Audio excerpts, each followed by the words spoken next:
देखियो पढ़ाई लिखाई के कोनो कोनो फार्मूला जीवन भरि काज दै छै, जाहिमे सँ एकटा अपना सबके जे कोन महीना तीसा छी आ कोन महीना एकतीसा छी, एहिके बुझै लेल तऽ ई तरीका बहुत पुरान अछि जे जनवरी फरवरी मार्च अप्रैल मतलब जे ऊपर यऽ ओ एकतीसा भऽ जाइ छै, जे नीचाँ यऽ ओ तीसा भऽ जाइ छै। एना कऽ कऽ बहुत गोटा बुझै छथिन, लेकिन हमरा सबके बचपनमे एकटा बहुत नीक ई फार्मूला रटायल गेल छलऽ, तऽ हम सोचलहुँ जे जिनका नहि आबैत हैत तऽ हुनका भऽ सकैए काजक बात भेलै, तऽ ओ हिन्दीमे छलए, तकरा हम मैथिलीमे कहै छी। 30 दिन के माह सितम्बर, अप्रैल जून और नवम्बर,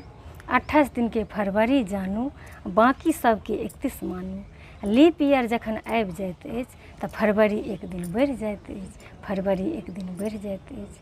तऽ ई जिनका आबै छलए तऽ आबै छलए सेहो कमेंट करब, जिनका नहि आबै छलए तऽ ई जरूर याद कऽ लेब, आओर अपन अपन धियापुताके सेहो सिखा देबनि, बहुत काजक